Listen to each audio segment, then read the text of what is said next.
Good morning, everyone, and welcome into Wake and Take. It's your boy, Jason. I've got one hand, I've got two hands, and I'm less glitchy today than I was yesterday. So let's go. That's awesome. Good morning, everyone. I'm happy to see you. We've got some football to talk about. Anthony Richardson is officially the starter for the Indianapolis Colts. Joe Mixon's legal case continues, and Javonte Williams has some health updates, plus plenty more to talk about. So why don't we go ahead, sit back, relax, sip our coffee, and enjoy the show.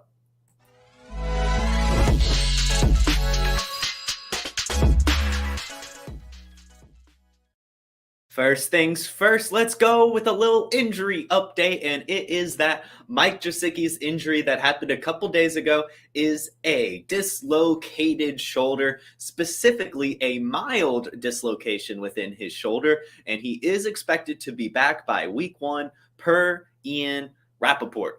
And I haven't really talked much about the Patriots tight ends situation on this show yet. Personally, I have no idea how to decipher it. I'm giving wishful thinking. In case you want to know what I am doing, how I'm attacking the situation of Hunter Henry and Mike Gesicki, I'm doing wishful thinking. In 2011, the last time Bill O'Brien was the offensive coordinator for the New England Patriots, you guessed it, that was a fantastic Rob Gronkowski, Aaron Hernandez season. And with the athleticism that Mike Gesicki presents, working with Bill O'Brien in the past as well, I find it hard to believe that he will not be on the field in some capacity. I think we could be seeing some two tight end sets. Mike Gesicki is by far the most athletic player on this team. He's got every single workout metric is in the 90th percentile or better. He's a veteran presence. And like I said, the Patriots historically have already had success with two tight ends in 2011.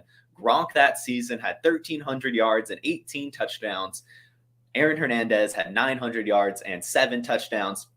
I don't think either Hunter Henry or Mike Gesicki will get close to Gronk's production, of course. But if both of these guys, or even one of them, could get 800 yards and like 6 touchdowns, that's fine by me. So in leagues where they are available, either one, I am taking a chance. I'm picking them up. I'm holding on to them to see what happens. Because also, if one of them gets hurt, they will probably be a pretty relevant fantasy football producer. And with the athleticism that Gesicki presents, I might put more chips on him, even if he is new to the team.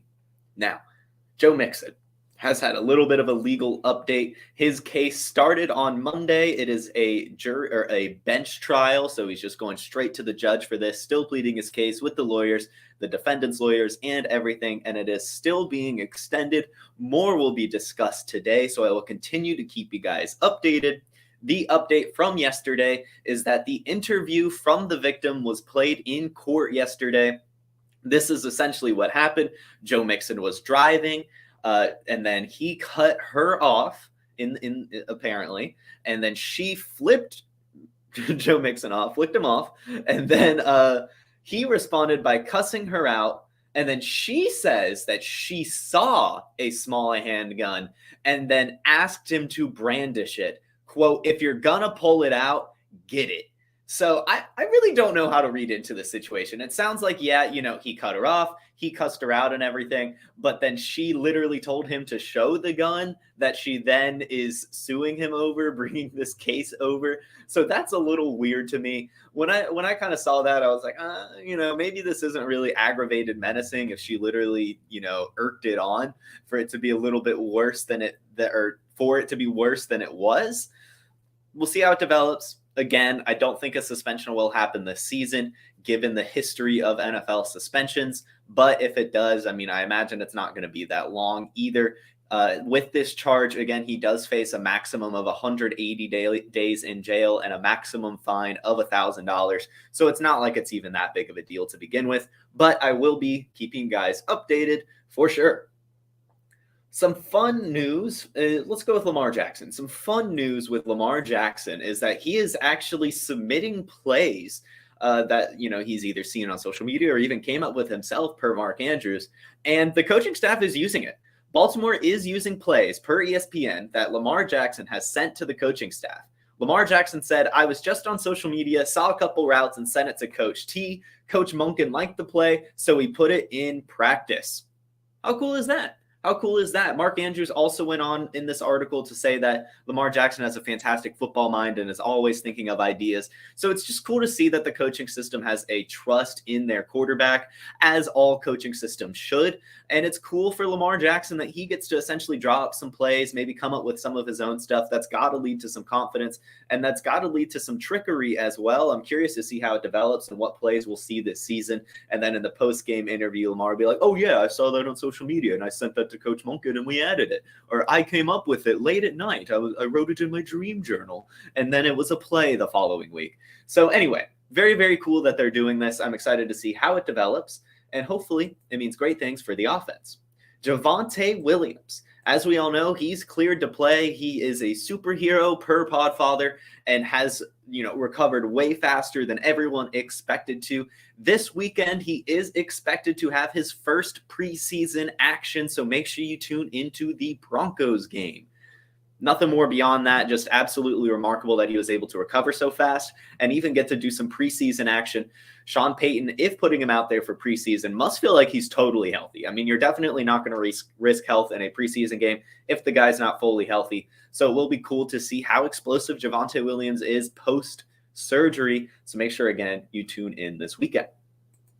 I have a fun quote as well for Brock Purdy. Yesterday, Kyle Shanahan came out and said he would have to melt in practice to lose the starting job. And Brock's too good of a player to melt in practice. And I just tell you guys this to kind of reconfirm my own bias, but also to just remind you guys how important it is to have the coaching staff behind a player. Talent can mean everything in the world. Profile can mean everything in the world. But when the coaching staff, the front office, and the rest of the locker room is behind you, it is a lot easier to keep your job than it would be otherwise. And that is why all offseason, this really shouldn't have even been a story. We've known from the get-go that Brock Purdy was going to be the starter when healthy. It was just a question of when he would be healthy. And he recovered quickly, avoided the Tommy John surgery. Again, the front office and team believed in him. He'll be out there week 1.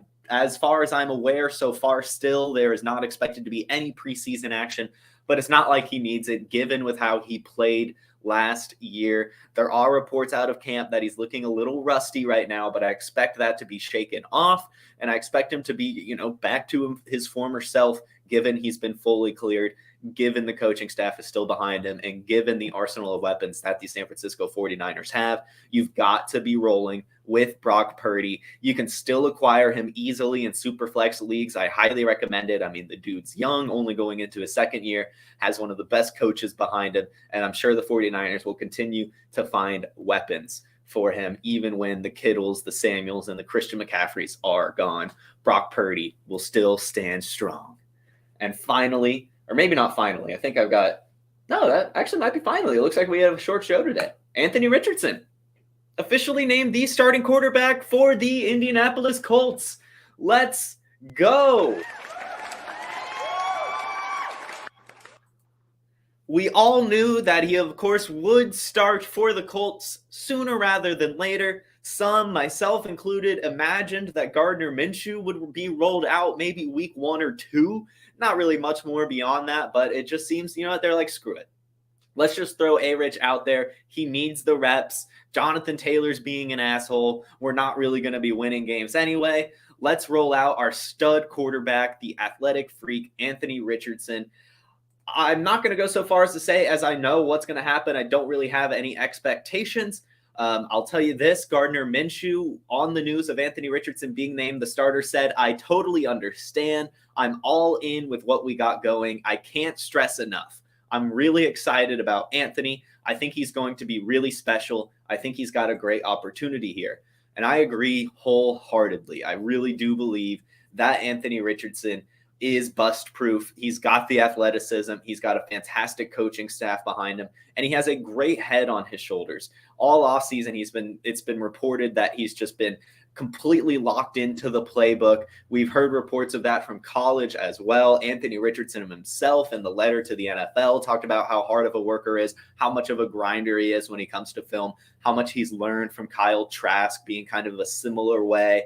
And again, when I went to the NFL draft, when I interviewed Anthony Richardson, he said he had been working with Gardner Minshew in the pre-draft process. So these two guys have been working together. He's unlocking a lot of things. We've been seeing from camp that the accuracy concerns don't even seem that big of a deal. We've been seeing long touchdown passes, short throws, intermediate throws. We've really been seeing it all. Anthony Richardson has been on full display in OTAs and looked decent in the preseason action. I mean, not great given he didn't really score and also threw an interception, but still he hit some throws that, not necessarily were expected of him given his college production.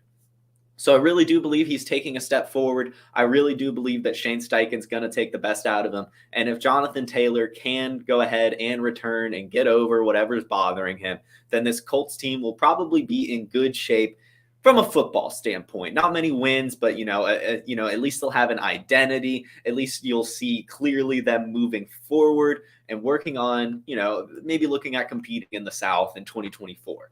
But, if Anthony Richardson has himself a little Cam Newton rookie season, they could be competing as soon as this year. I'm excited to see what happens.